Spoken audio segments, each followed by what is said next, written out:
Okay, so I am absolutely delighted to be part of this symposium, as I have over the years developed a great interest on technology innovation, and I will be chairing the panel for you this morning on U.S.-China S&T corporations. And we have two speakers today. One is my colleague Richard Sattmeyer, who I've known for many years, who has written extensively on the subject of science cooperation, U.S.-China science cooperation, and the former Vice Minister for Foreign Affairs, Chow Jung-Huai, who will also be a discussant on scientific and technological cooperation between the Chinese and the United States government. U.S.-China cooperation in science technologies have a very, very long history.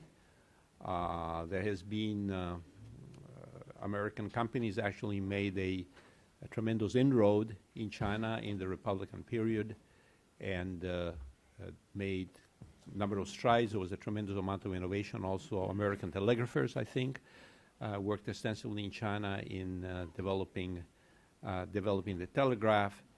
And the United States also has one of the longest living projects, on technology cooperation. Actually, the site selection for the Three Gorges Dam was selected by John Savage, who was an American engineer who actually was the person who located the Hoover Dam. And so this cooperation has gone for a very long time. It was suspended when China decided to bring the Three Gorges Dam.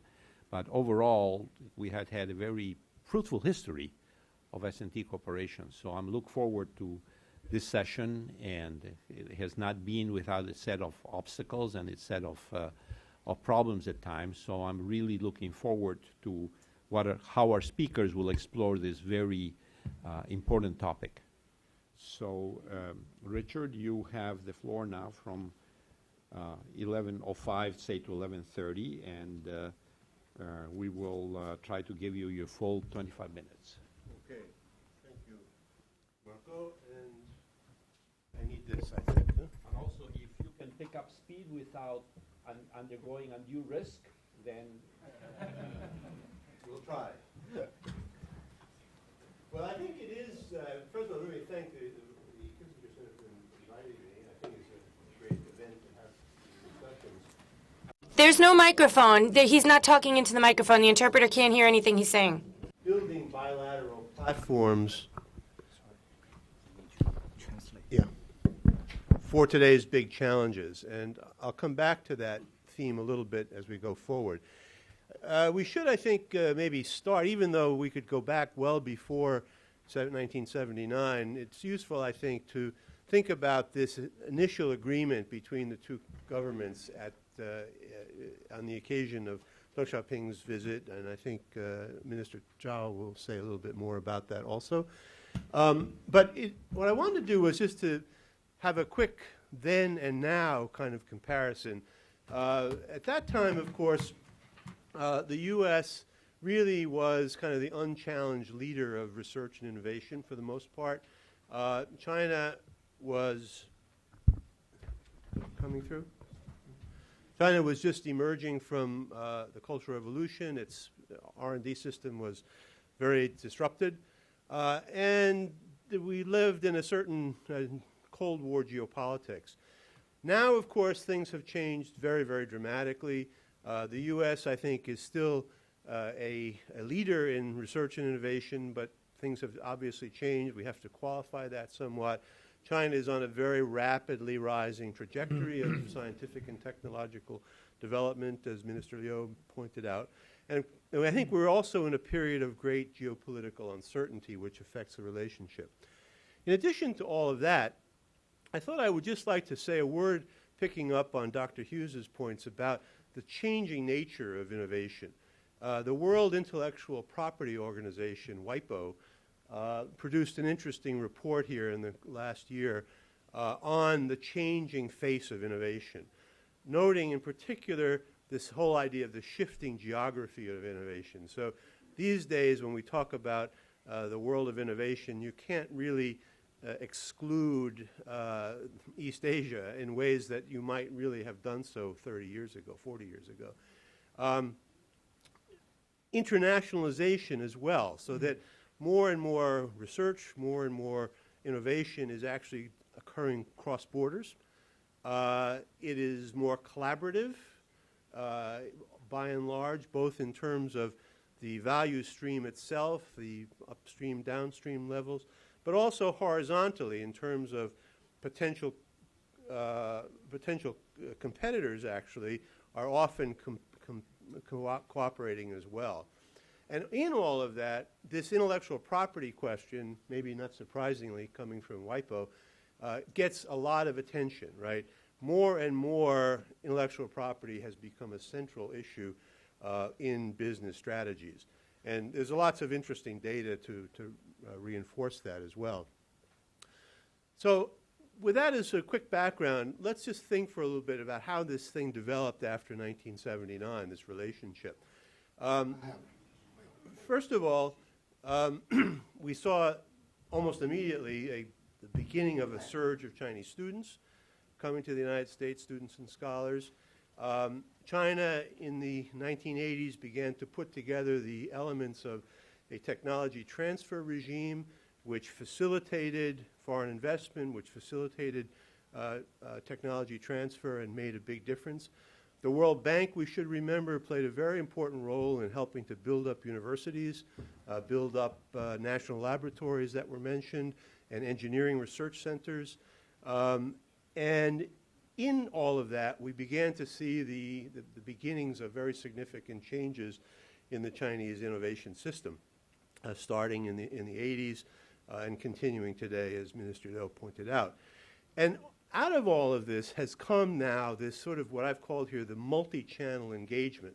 So when we talk about U.S.-China relations in research and innovation, I think we have to always be very conscious of the fact that there are these different channels and there's a lot of activity going on in each, as we'll say in a moment. Jumping ahead maybe 10 years, we begin to see what has become a well-established relationship now being driven by some new factors, right? After 1992, we have a very significant surge in foreign investment beginning to happen in China. We're beginning to see that many of the scientists and engineers or students who came to the United States in the 80s now are taking tenured positions in American universities, working in American companies, and providing a new kind of bridge for a relationship. Again, domestically in China, the reform process continues in all of this, leading in part of economic policy as well to WTO accession, which I think has a big impact actually on innovation issues in China. And then in the context of all of that, some very difficult political issues begin to surface, first of all from Tiananmen incident, which had the effect of interrupting a lot of activities with the United States. And then later in the 90s, the issuance of the report of the Cox Commission, which again began to cause some problems, I think, in the relationship by calling attention to what was alleged to be Chinese misbehavior. So, interesting process, right? Lots of interesting new drivers, of momentum builds up, big bumps on the road, as Marco pointed out, but nevertheless, significant progress. Today, we are seeing the working out of these multiple streams. And let me just say a word quickly. I think Ambassador Tao will say a little bit more about this as well. But in the terms of government programs, we have many different protocols in many different fields. The protocols, the government-to-government relationship, as many of you know, I think is overseen by a joint committee that is chaired by the Minister of Ministry of Science and Technology and the President's science advisor, in this case, Dr. Holdren. And then we have more recent innovations, more recent developments, such as this innovation dialogue, which I'll say a little bit more about in a moment, under the general auspices of the strategic and economic dialogue. In industry, big activities as well, right? We often focus on a lot of these, especially in Washington, I think. The technology transfer story is a very interesting story that has many different phases, from what happened in the 1980s, changing to the 1990s, but driven, I think, certainly in the 1990s and subsequently by foreign investment opportunities and the nature of the Chinese technology transfer regime, often referred to as the market for technology regime. But in addition to that, we should also see the growth of this R&D activity by foreign companies in China. The last count, there was something like 1,300 significant R&D centers in China, not all of them American, but a lot of them being that way, as well as lots of activities going on with foreign companies and institutes of the Chinese Academy of Sciences and universities. And some of those, I think, are perhaps quite important for joint innovation activities. In all of that, I think we see, again, possible conflicts, possible frictions, certainly issues. On the Chinese side, I think there is a feeling that always people are asking the question, is this foreign presence in our innovation system serving us well, or is it serving the foreigners more? And of course, certainly in Washington, it doesn't take too long in a discussion of this topic to get people saying, you know, what are the American companies doing? Transferring all kinds of additional knowledge, know-how, skills, and so forth through these R&D investments in China.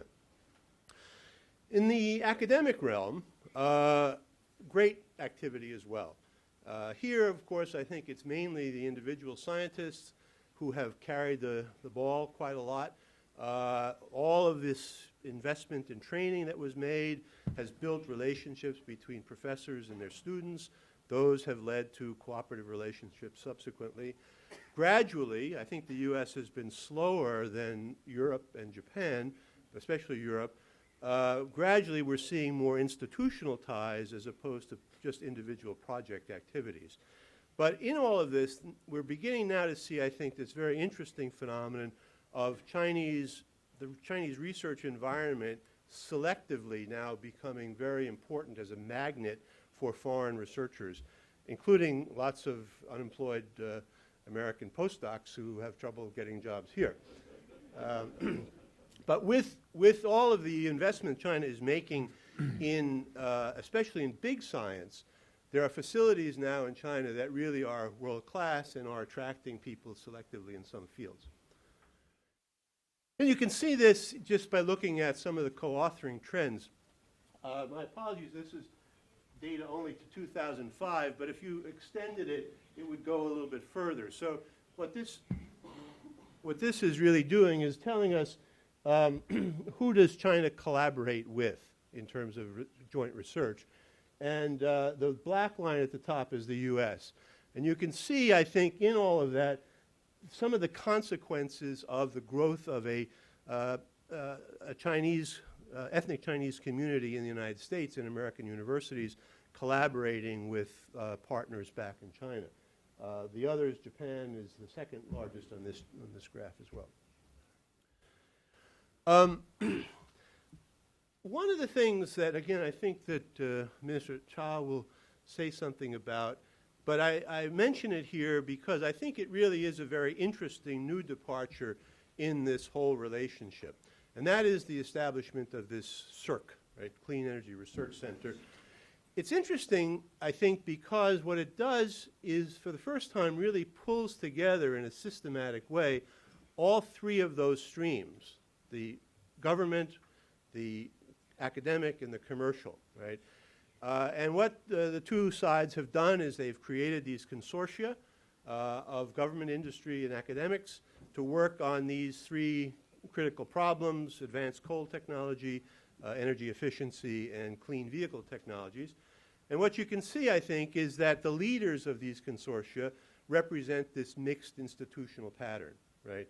So you have, in the coal case, University of West Virginia, representing the U.S. side, Huaneng as a company representing the Chinese side. In energy efficiency, Lawrence Berkeley Laboratory representing the government side, Tsinghua representing the university. So it's a very interesting point. Okay, going back to my title slide, I think it is very useful for us to think about what this now 30 more years of relationship has provided in terms of significant assets for the two countries and for others. And I would say that we should think about these again maybe in terms of these, what I've called here, different platforms. So the government-to-government thing in particular has provided a whole range of assets for working on very, very significant problems of public goods, environment, energy, problems of risk and regulation, et cetera, et cetera. In the commercial side, again, many, many opportunities that are available as a result of the existing sunk costs, the existing platforms that exist. Clearly, in each of these cases, there are some issues in the commercial question, commercial high technology area, trying to understand what Zizhu Chuangxin means, and things like that. Conflicts over industrial policy, intellectual property questions, visas, export controls, ongoing problems. But nevertheless, there is a degree of intimate cooperation that in some cases is really quite striking. And of course, in basic research, you have, again, a third platform built upon academic side into the two countries. So let me conclude with a few final thoughts here about some of the things that we might be thinking about in terms of understanding this new stage. In ways that certainly were inconceivable in 1979, we now are in a situation where we have a growing partnership in many of these things, Chinese capabilities having risen so quickly, but at the same time recognizing that in many cases we are also becoming competitors, not only in commercial terms, but I think in competition over, for instance, talent, among other things. In both countries, especially in the face of severe environmental and especially economic questions, I think we're seeing some degree of techno-nationalism emerging, right, where national efforts to build scientific and technological capabilities are thought of largely in terms of national interests only without a concern for the more global side. On the other hand, in both the United States and in China, we also find many, many manifestations of a kind of techno-globalist perspective as well. Third countries have become very important, obviously. It has been true for the United States for a long time, and increasingly so for China.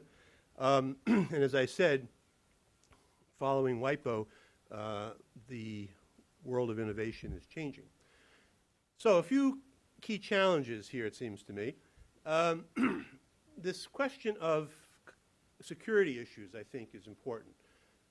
We try oftentimes not to address those in the context of science and technology, and maybe that's good. But on the other hand, whether it be export controls, a perennial issue, more recently cybersecurity, there are lots of very significant security questions that enter into this relationship that have to be recognized and addressed somehow.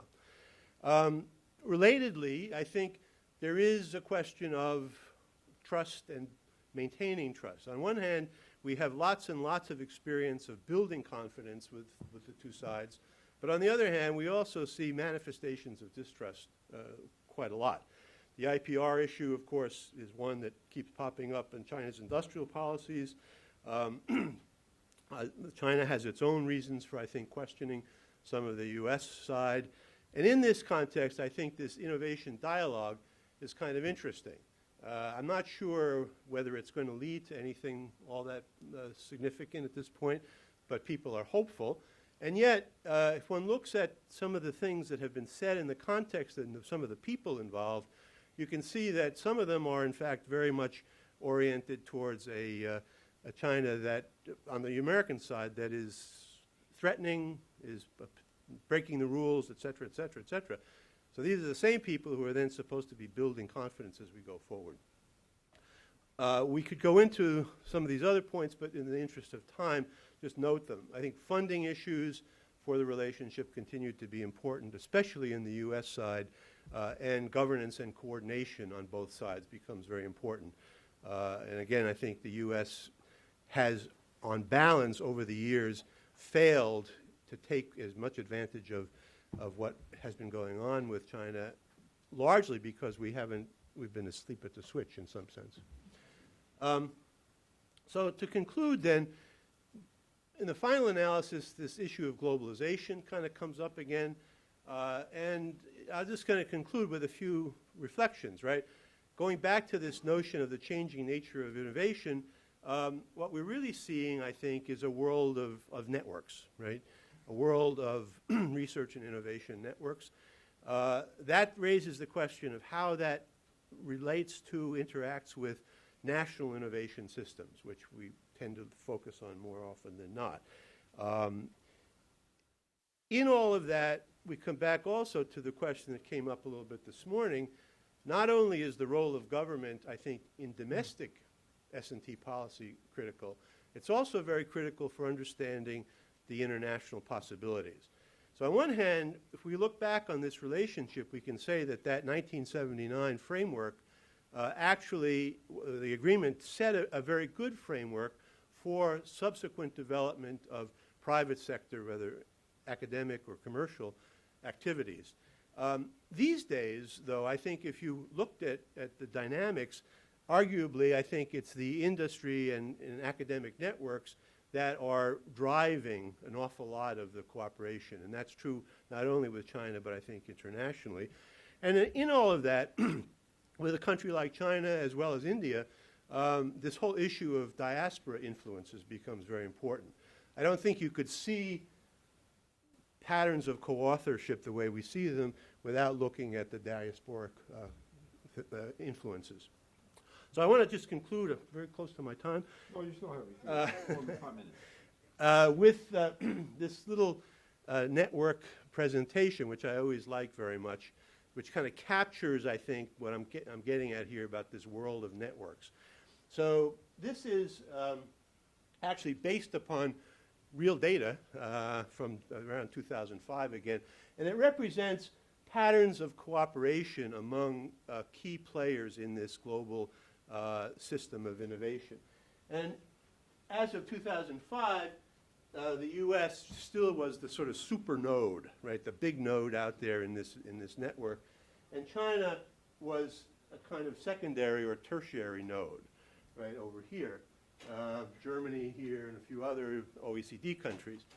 Clearly, I think if we were going to update the data, we would see China moving to a much bigger node, for sure. And I think it's fair to say that China really aspires to be there and out there as a supernode with the United States. And the interesting question becomes, I think, how we begin to think about what are the dynamics of that happening? What are the advantages of it happening? I think are many. What are the problems? What are the frictions? And so forth and so on. So that takes us into this really big world of the future of international scientific and technological cooperation, which is outside of my presentation today.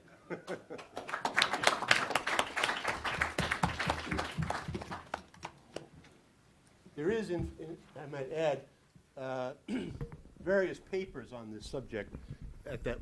There are various papers on this subject at that website, the U of Oregon website. Thank you very much, Peter, for that wonderful presentation that looks both at the past and at the future of science cooperation, not only with the United States, but science cooperation writ large. And now we look forward to the presentation of Vice Minister Chia Jianghua. Let me set up the microphone for you. Okay, thank you. 尊敬的 Honorable Mr. Kapal, ladies and gentlemen, just now, we heard from Professor Sottenmeier about the challenges that we face, as well as the platform that has been set up. It was a wonderful presentation. And now I am going to talk about the S&T cooperation between our two governments. Nowadays, many countries around the world, when promulgating a long-term development strategy, the word that they use most often is the word innovation. It doesn't only include innovation in ideas, it also includes industrial innovation and technological innovation. Innovation has become the key concept for development strategies. The same is true with China. We have institutional innovation, system innovation, technological innovation, which are also very important. So in all these different kinds of innovation, technological innovation undoubtedly has a very special place. In China, one of our long-term development strategies is to invigorate the country with S&T and education. So technological innovation is obvious. China is a large developing country. In terms of technological levels, we are still lagging behind compared to advanced industrial countries. Just now, Mr. Liu, in his presentation, talked about the fact that we are ranked number 21st in terms of technological innovation around the world. In order to innovate, we have to work with other countries. International S&T cooperation is an important juncture where our technological work and our economic work and diplomatic work come together. 30 years ago, we sent a very important message to the world. That is, we want to be part of the world. We want to integrate into the world. And to do that, we have to work together with other countries and at the same time contribute our share to the world development. China is now at a very difficult stage as we step up our development. We are now at a critical time in establishing an innovation-oriented country. We now have to use scientific development to speed up our economic development. We have to develop extensively and use international innovative resources to help us build our innovation capacity. My presentation today I'll talk about the cooperation between our two governments in the S&T area. First, in January 1979, not long after we started our formal diplomatic ties, Mr. Deng Xiaoping and the U.S. President, Mr. Carter, signed the U.S.-China Agreement on S&T cooperation. This is one of the agreements signed between the two governments when we first started our official ties. Under that umbrella agreement, the two governments and relevant agencies signed almost 50 protocols as well as memorandum of understanding to cover areas such as basic research, sanitary, education, energy, transportation, agriculture, earthquake science, and environmental protection.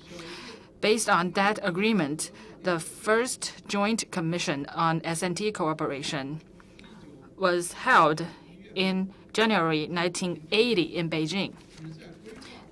At the meeting, we talked about how to work together in terms of planning and guiding and coordinating between the two governments.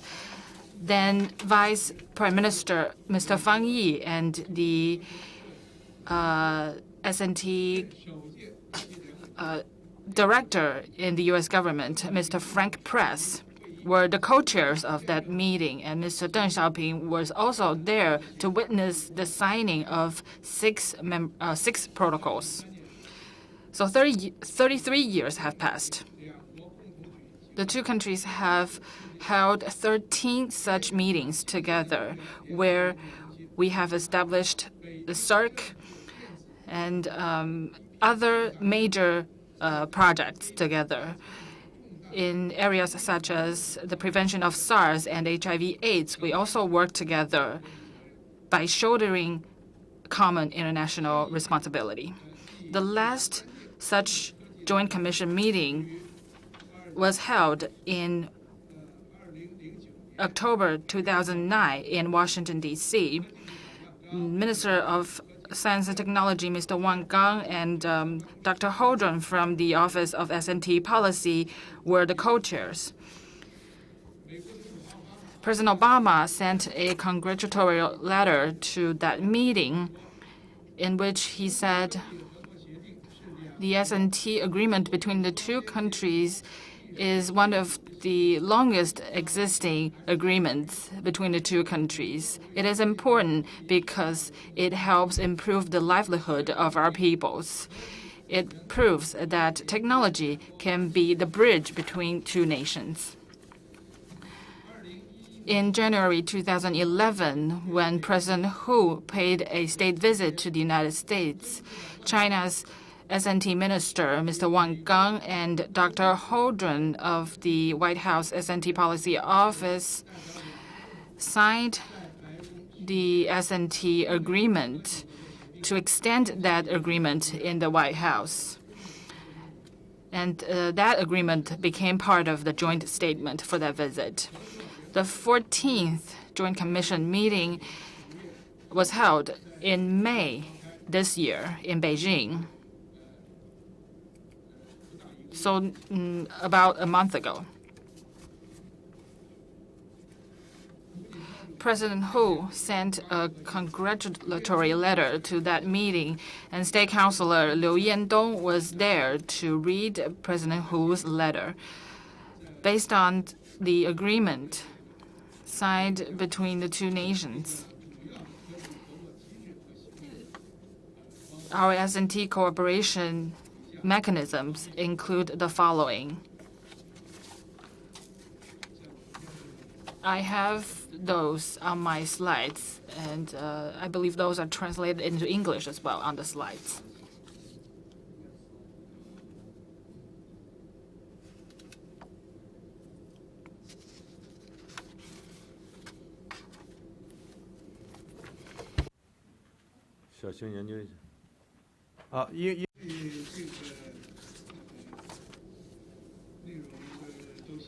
I have all the details on the slides, so I'll go through these very quickly. So our cooperation mechanisms include the following. First, we have the Clean Energy Joint Research Center protocol. We have a commission to guide clean energy cooperation between the two nations. I wanted to point out that our co-chair on the Chinese side is the S&T minister and the head of NEA. And on the U.S. side, the co-chair is Dr. Chu of DOE. And our second mechanism is the fossil fuel energy protocol, energy efficiency and renewable energy protocol, and the coordinators meeting for China-U.S. fossil fuel cooperation. The Chinese leader is Director General from the the Ministry of S&T, and the U.S. head is the Assistant Secretary of DOE. I'm talking about these details because I want to point out how much importance has been attached to these mechanisms. The third mechanism is the Agricultural Technology Protocol. The Agricultural Technology Cooperation Joint Working Group. The Chinese head is the Vice Minister for Agricultural Technology, and the U.S. head is the Assistant Secretary of USDA. And there are many other details, including the China-U.S. Environmental Technology Cooperation Working Group, the Health and Pharmaceutical Cooperation MOU, the Youth Exchange Program, the Seismic Technology Working Group, the Ocean Technology Working Group. These are some of the mechanisms that we have in place. On to the second part of my presentation, I'd like to touch upon the major results and contents of our S&T cooperation. First, the China-U.S. Innovation Dialogue. In October 2010 and May 2011, we held the first and the second innovation dialogue between the two nations. Minister of Science and Technology Wang Gang and Dr. Holdren held the meeting together where they talked about common issues of concern. They've started investigation and analysis to look into those issues, and they have seen many good reports from experts from both sides. And the third dialogue took place in May 2012, which was about a month ago in Beijing. Minister Wang Gang and Dr. Holdren held a meeting together, and the two nations sent experts from the government, the academia, and the industry to attend this meeting. The second result or content is the Clean Energy Joint Research Center, or CERC. In 2009, we decided that both sides will invest $150 million in 5 years to support the research of electric car and clean coal, as well as energy-saving buildings. In the third round of SNED last year, American Vice President Mr. Biden and Secretary Clinton recognized the importance and the progress made by that particular center. And when President Hu visited the U.S., he participated in the signing of 16 cooperation protocols, which includes the one on CERC. And the 16 protocols amount to more than $20 billion. Thirdly, the personnel exchange program and the Youth Technology Forum. The personnel exchange program is a very important activity that is hosted by the Ministry of Science, Technology, and NSF. It started in 2004, and we have seen 8 years of success. The first round of Youth Technological Forum was held in 2011 in China, organized by the Ministry of Science and Technology and the U.S. Department of State. The goal of such forum is to facilitate the exchange of our youth in the technological area and to lay a good foundation for future cooperation. This year, we will continue with these projects and hold the second U.S.-China Youth Technological Forum in the United States.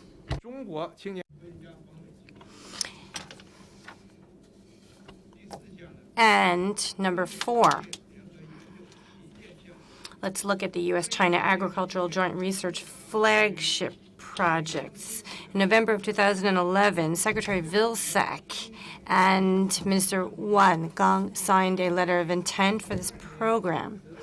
And in 2012, they will be signing a agriculture, biotechnology, water conservation technology, and gene pool collective techniques agreements, and they will be working together in those areas. In August of this year, MOST and the Department of Agriculture in Shandong will have a conference on U.S.-China agricultural science and technological cooperation. It will be their working group meeting. Number 5, in May of this year, right before the SNED, the two sides signed an MOU on science and technological cooperation in the field of environmental protection and related areas. The sixth thing is cooperation in the field of health. Our Ministry of Science and Technology has been working with HHS as well as NIH and the leaders in those organizations. We've had bilateral meetings, and we've also talked a lot about infectious diseases, epidemics, as well as a joint research center for health and medicine. We are just in the stages right now of planning such a plan to work on HIV/AIDS as well as tuberculosis.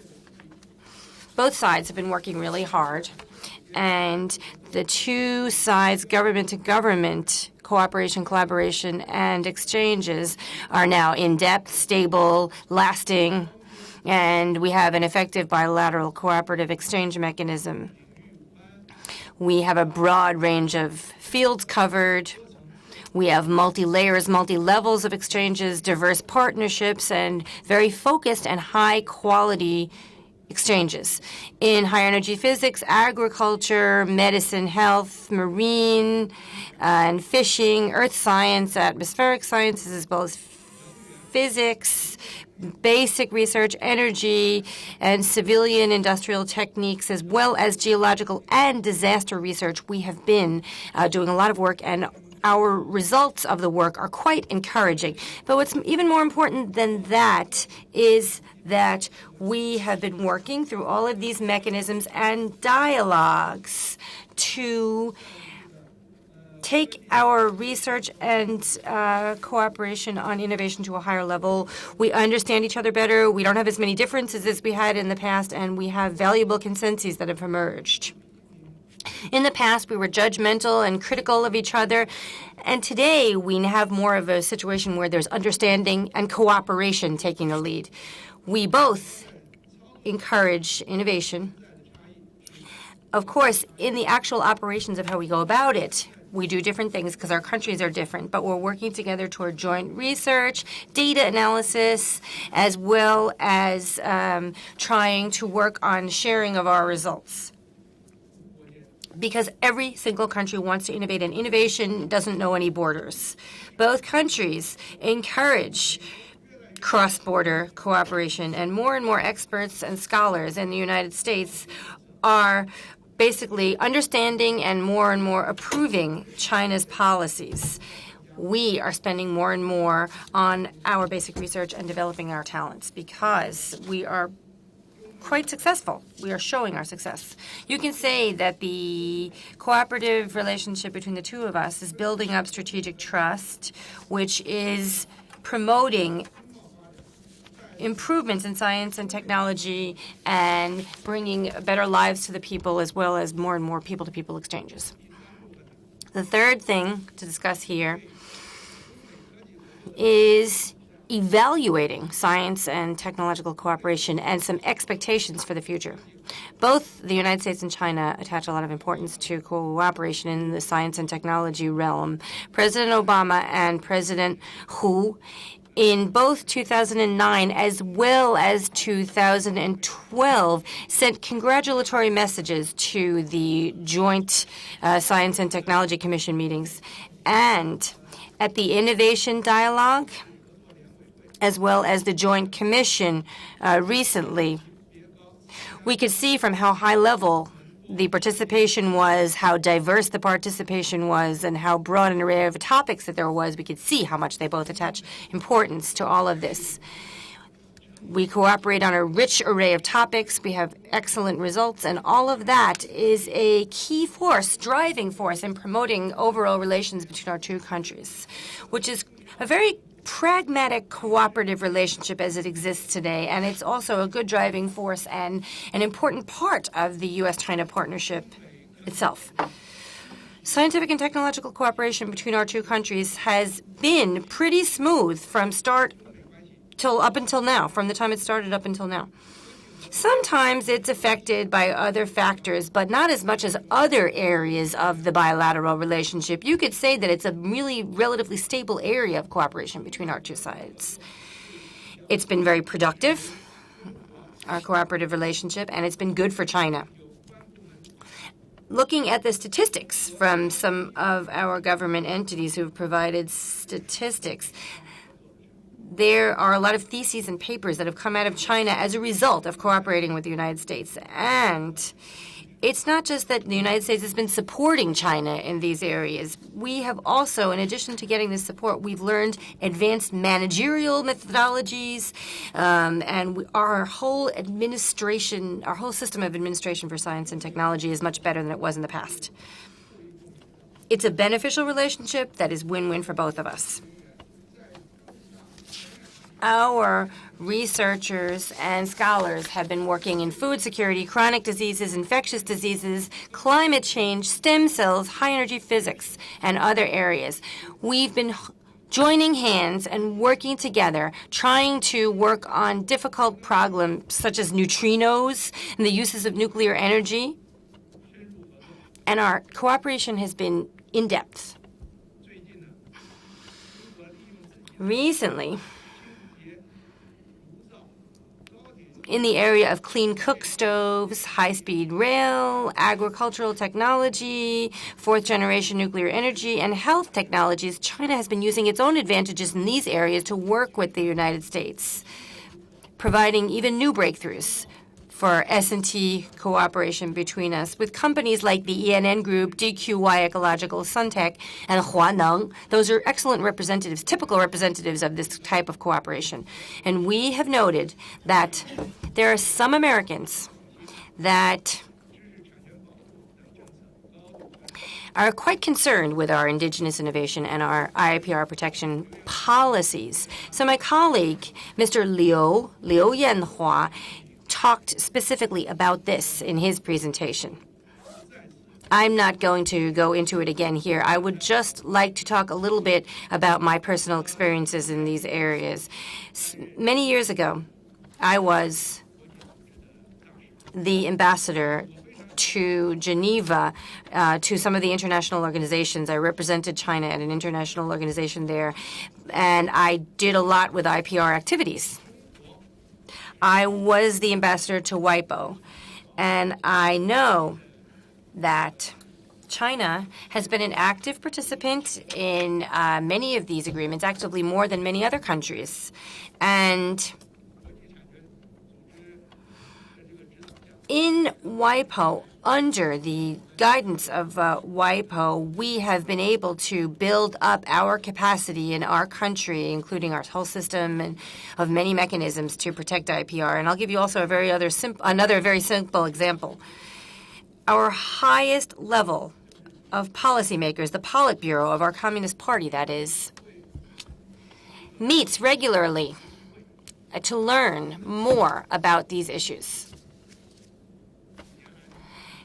In the past few years, they have already met over 20 times on these issues to learn more, to get to know what's going on. And I have had the honor and pleasure to participate. And the time that I was there, it was about protecting IPR rights as well as the patent system. Because they had the SIPO leaders and the leaders in the patent industry talking there about the whole system and what we're doing to protect patents and IPR. I'm just using this as an example to show you that the leaders in China attach a lot of importance to the protection of IPR.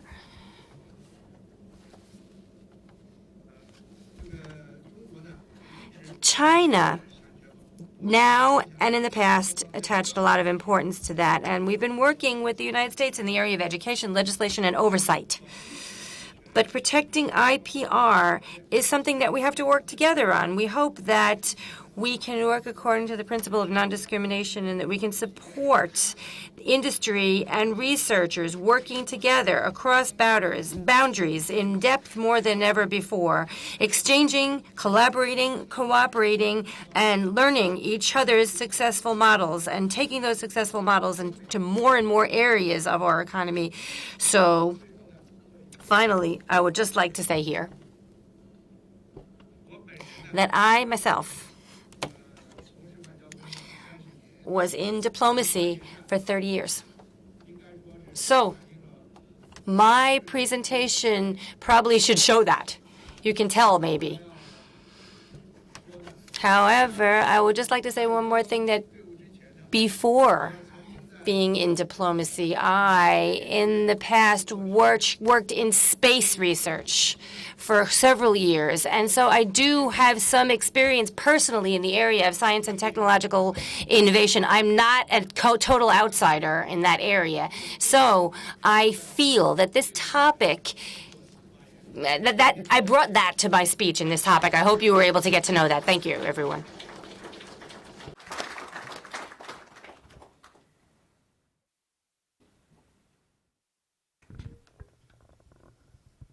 So actually, thank you, Vice Minister, for that actually wonderful presentation, because in a sense it really is useful to go back and look, just like with a fine Chinese carpet, is to see the web and weft of agreements that there are that really hold the cooperation together. And for the United States and China, this web and weft actually is very important. However, also it depends very much on the skill of the individual weavers who actually knot the wool on the web and weft that actually will create the richness of the patterns. And some are richer, some are poorer.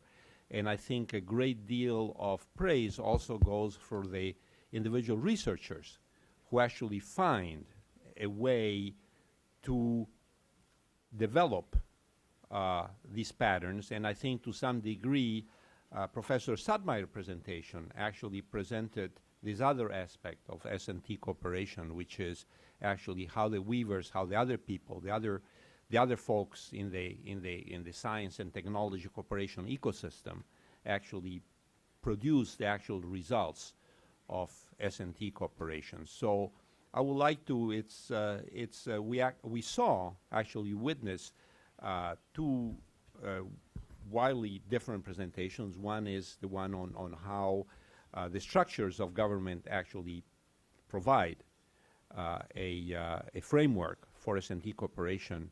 And in the case of U.S.-China cooperation, these structures are extraordinarily rich. And also, on the other hand, Dr. Sadmaier emphasized the role of personal relations and the role of institutional relations in promoting S&T cooperation. So I would like to, and there's a third issue I think that Vice Minister Chow brought at the end, is that no ecosystem can function if there is a preponderance of predators. So I think in any ecosystem, predator control is very important. And so one of the issues that I think there has been a problem with the relation with China is predation in intellectual property. So I think to the degree actually that he actually emphasizes the role of the State Council and pay attention to these issues is something I think that also would be important to discuss. And then finally, any vice minister that mentions the word neutrino is my friend.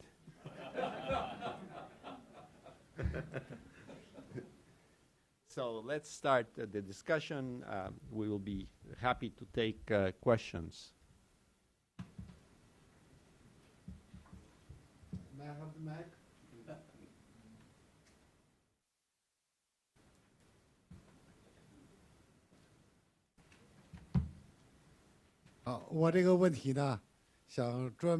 My question is aimed at Dr. Sundermeyer, Professor Sundermeyer. In talking about scientific and technological innovation, in China, we're talking about tying S&T to the economy. In other words, innovation has to have a goal. When we talk about collaboration in S&T, it also has to have a goal. It has to have something that it's pursuing, that it's working on. Of course, you need to have common interests taken care of. The Chinese want to work with the United States because in the world, as you look at the world, the United States is one of the greatest innovators, So my question is, why is it that the United States wants to cooperate with China in science and technology? What's your goal in cooperating with us? That's my question for you.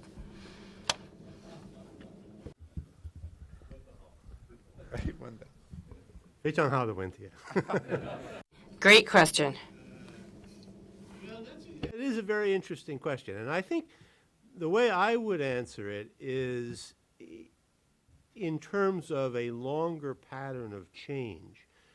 So one reason for starting with 1979 and that first slide was, I think at that time the overwhelming interest was more political, I would argue.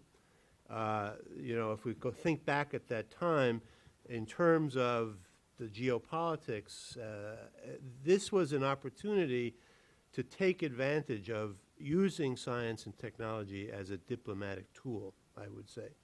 And I think it was very important, actually, in leading to the normalization of relations, even before 1979. As time goes on, however, I think that has changed. So I think it is true, as Minister Tal pointed out, that this relationship is really unique. The science and technology relationship is unique, I think, in being as stable as it has been. I have a friend at the Academy of Sciences who would always say that the political relationships was like the tide, go up and down, and but when the tide is low, you can still see the rocks that hold the relationship together, which is the S&T relationship.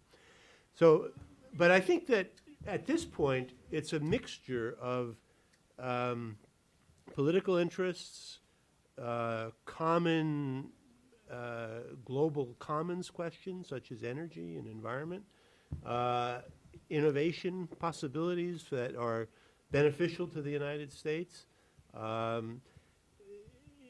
Back in the early days, I think one of the appeals was that China offered very distinctive problems for research, just in terms of China's geography, its genetic pool. There are a number of things like that that I think attracted U.S. investigators. So I would say it's a mixed bag, but over time, the actual sense of mutual benefit from the relationship has increased, and the scientific and technological benefits have increased relative to the political ones. Finally, I think it's fair to say we have to recognize how important Chinese scientists, students and scientists are for the health of the U.S. research enterprise, right?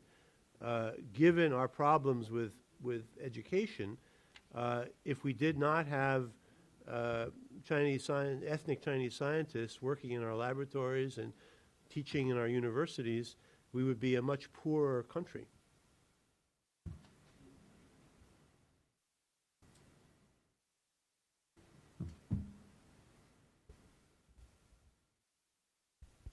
Thank you. Actually, Professor Sotomayor actually emphasized the fact that the mantra that I always heard and I always promulgated when I was Science Council in Beijing, and I continue to promulgate, is that there has been really extraordinary mutual benefit in the U.S.-China S&T relationship. And that mutual benefit continues. It's a reason one can perform experiments in China on the scale that one could never perform in the United States. China actually presents a unique environment in order to do the experiments. Coming back to my favorite topic, neutrino, actually neutrino oscillation experiment would never have been possible anywhere else, because only in China you have 4 reactors of 1 gigawatt each producing neutrinos that actually ignite those. You can gather statistics in China much faster than you can anywhere else in the world. It's a question of geography, population. The environment is there to promote great enterprises and S&T cooperation.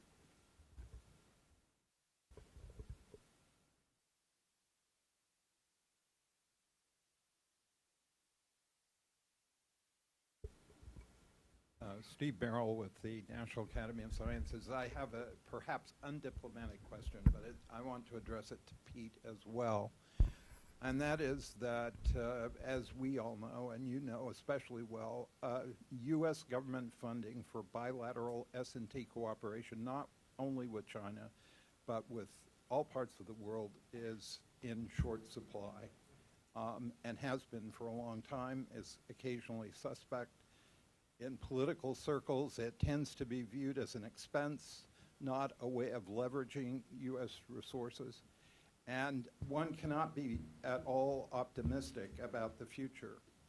So my question is, in light of the increasingly robust relationships you described between investigators, between academic institutions, in the industrial level, does that matter any longer, or does it matter as much that we underfund formal cooperation?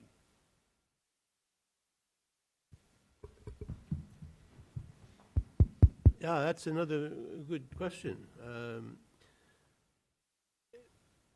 It kind of goes to my last slide there about raising the question of what is the role of government-to-government programs in providing this framework. I do think that in some ways the commercial and the academic exchanges or platforms, if you will, have become so robust that you could maybe make the argument that the government funding is not as important.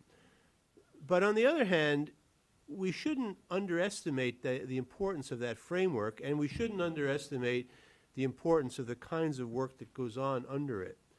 I mean, you know, from the beginning, the U.S. position has always been that most of this funding has to come out of the budgets of the science agencies, and they have to justify those expenditures for international activities, including those with China, on the basis of whether it serves their domestic missions. And I think there's a certain attractive discipline to that has served us pretty well on paper, I mean on balance.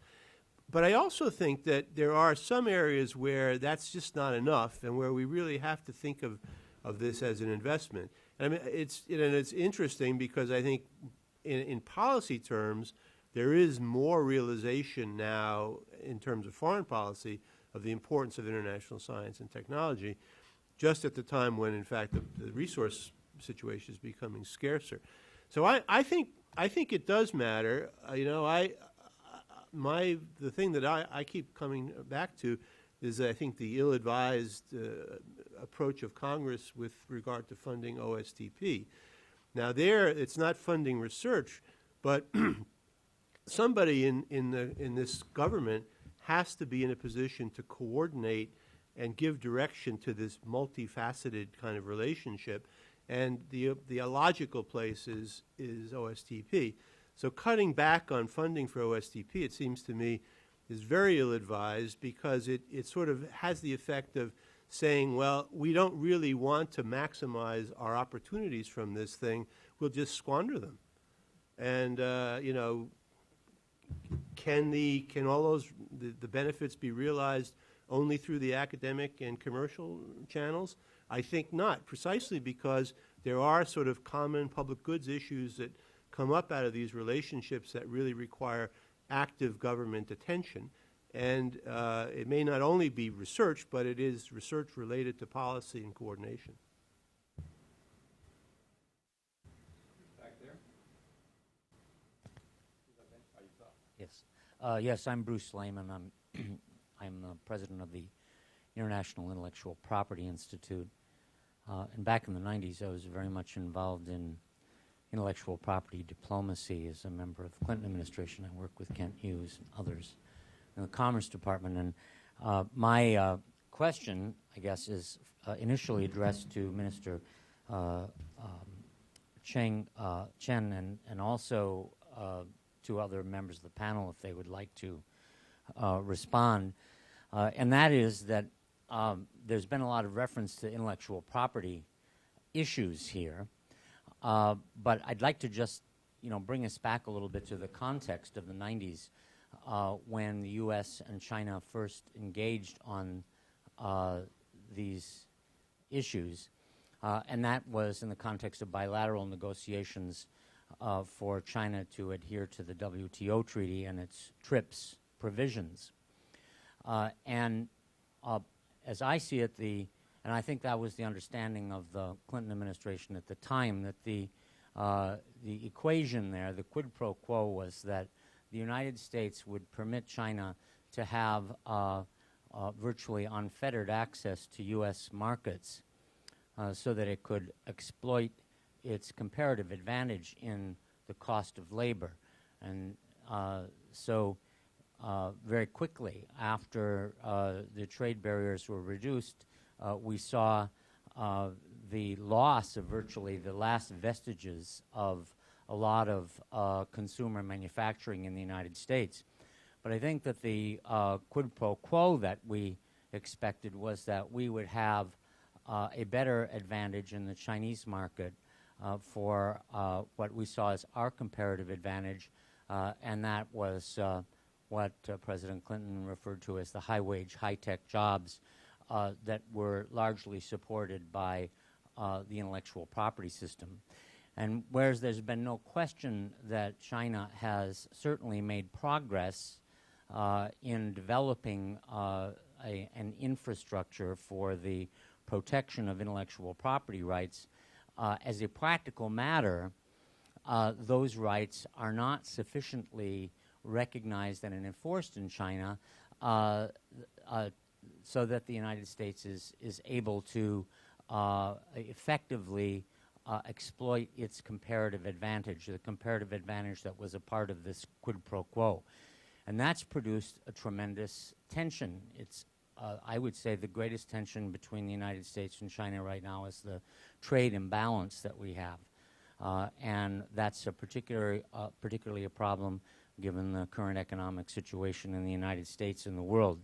So I would appreciate the response of the minister on that issue, since he's been involved in this diplomacy, and particularly as his view as to whether there really is a recognition in the leadership in Beijing that this is not just simply a question of waiting 30 years for China to have an advanced intellectual property system when it owns all the intellectual property rights, or whether there's a sense of urgency and an understanding that this is really a part of the bargain that was struck with the United States at the time that we basically agreed to open our markets to Chinese manufactured products, which has been a very, very successful thing for China and been very much a part of its economic growth.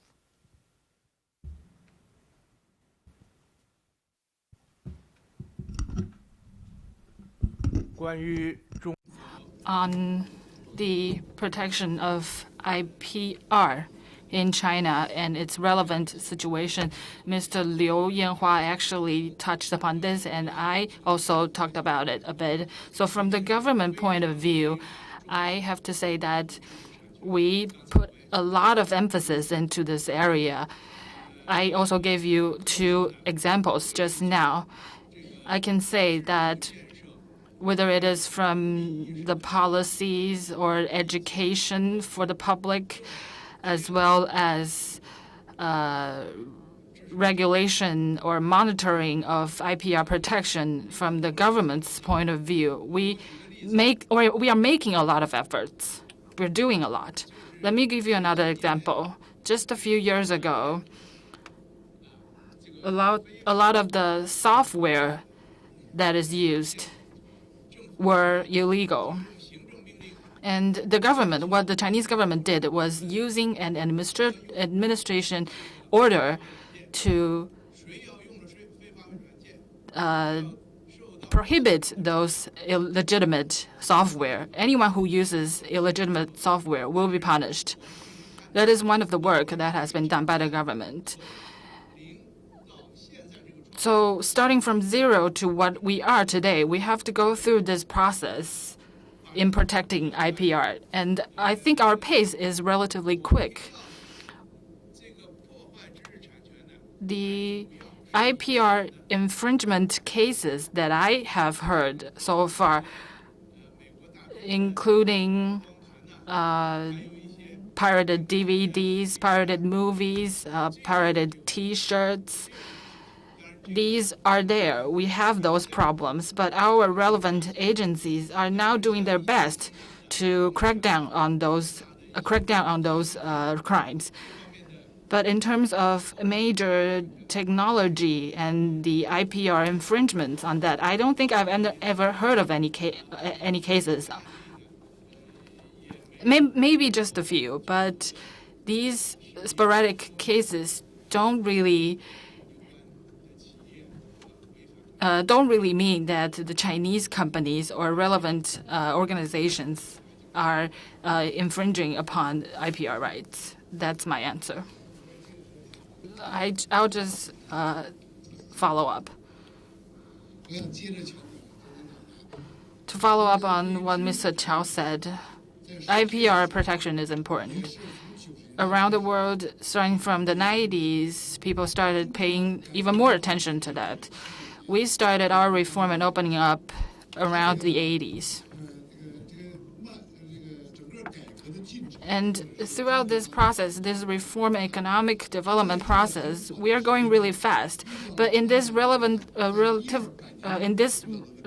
very short time, we have seen so many problems that have occurred in, say, the 100 years of development in the U.S. So our solutions might come later. We have to admit that. But if you compare China to advanced countries, there are things that we are lacking. That is true. But like what Mr. Chao said, you have to look at also the time since the 60s, the 70s, the 80s, the 90s. If you just look at China as a country, look at China itself, we are going pretty fast. And that includes our protection of IPR. We do see problems occurring, but every time we see a new issue or a new challenge taking place, we will have solution to solve them. That is what we're trying to do as we step up our development. We have to have this process. We admit that we are still lagging behind compared to other countries. But if you just look at China itself, we are doing pretty well. And secondly, exactly because we do have some shortages in terms of IP protection in China, but we do have we have opportunities for our businesses. Take software, for example. When Microsoft first came into China, it was very expensive. The Windows system was very expensive. And at that time, the average Chinese person's income was too low to afford any software. So many Chinese companies, as well as foreign companies, made these so-called pirated software, and they installed those in our computers. It spread so fast. It was so rapid. You can't even imagine. In just a few years, hundreds of millions of people got used to the Windows system, and they could not live without it anymore afterwards. So what happened was the Chinese government ordered the legitimate use of this software afterwards, and at that time, Chinese people were already used to the Windows system, so now they have to buy legitimate copies. So you have to look at this from the long-term point of view as well.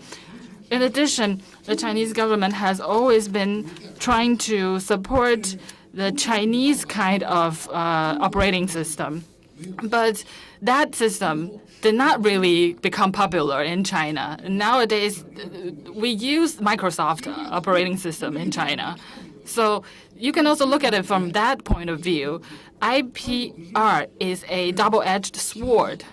It has its upside, but it could be negative sometimes. So you have to look at it from a historical point of view, to look at it more broadly.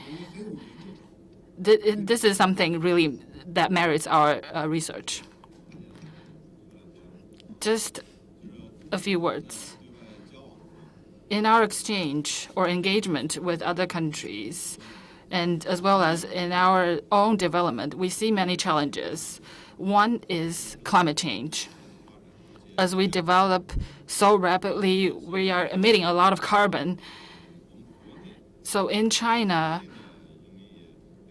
our people see this as a very urgent issue. And internationally, we are also looking at this climate change issue. And the second issue would be the IPR issue, particularly in the exchange with the United States. Issues like this, when we look at these, you have to know that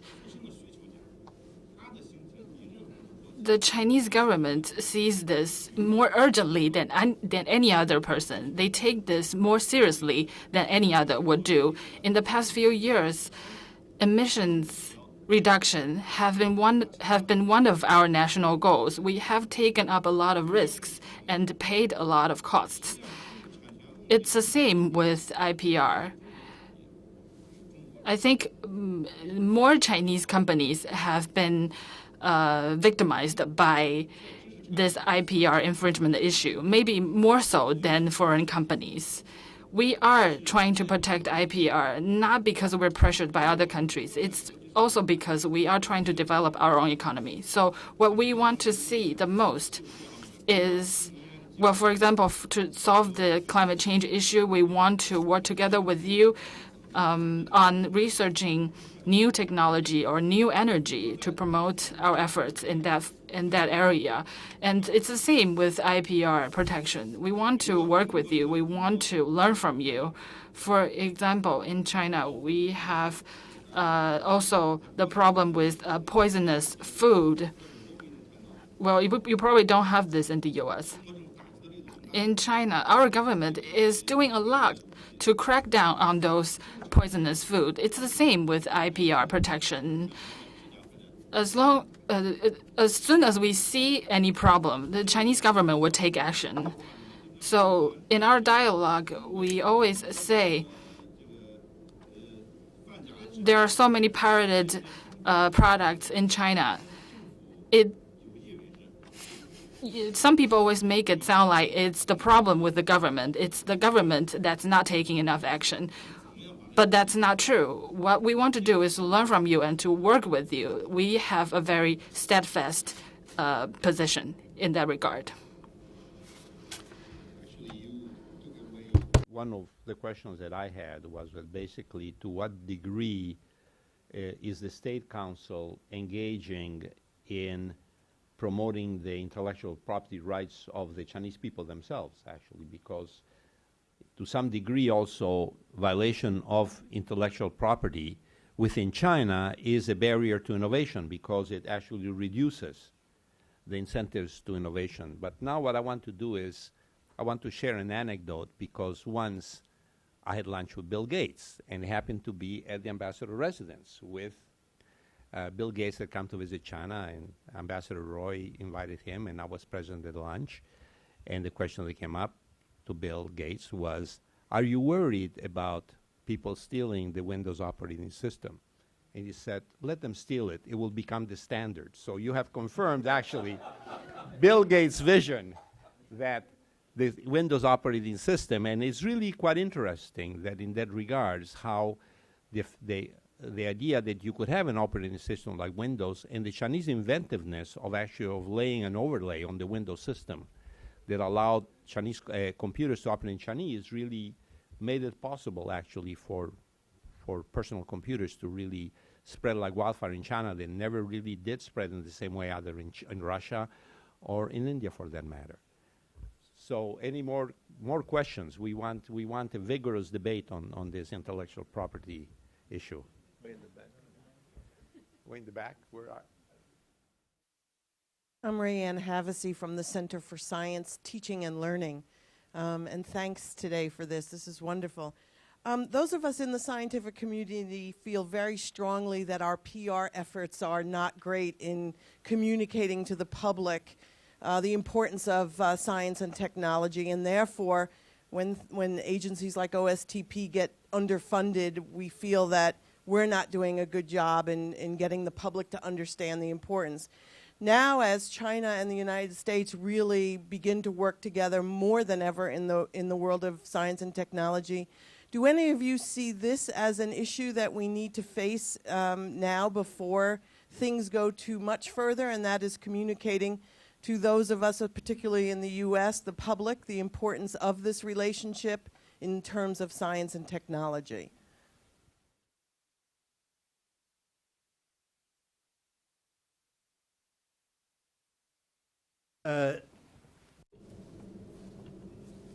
I think the way I would respond to that is just, to make reference to an observation by Secretary of Energy Stephen Chu about after assuming his position as secretary and then beginning to engage with China and visit China more often, his response was, the United States is facing a Sputnik moment.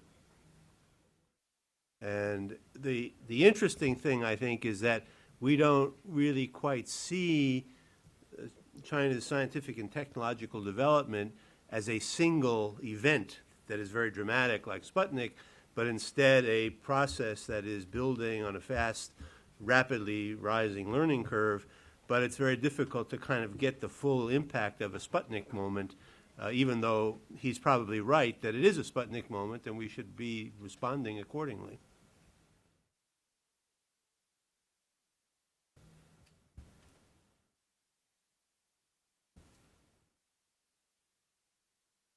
Any more questions back there?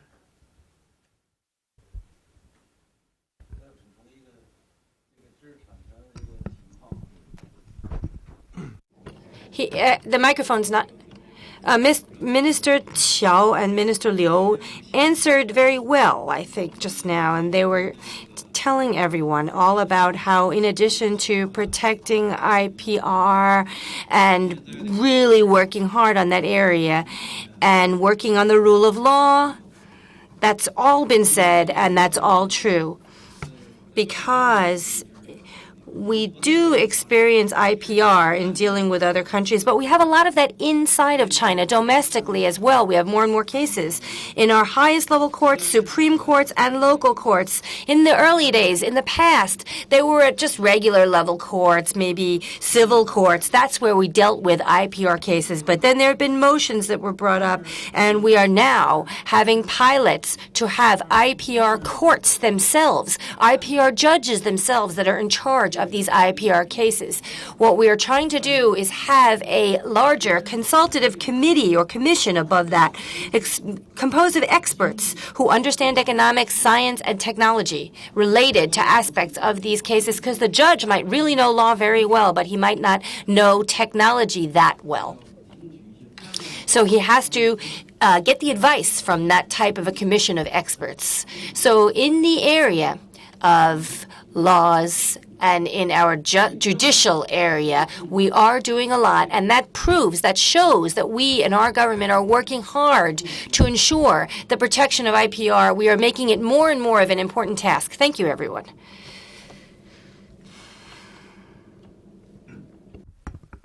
Well, two more questions. If anybody is courageous enough to ask, stand between us and lunch. So let's have two more questions here, and then we will be done. Anyone out there? 1, 2, 3. I guess lunch wins. Okay, folks.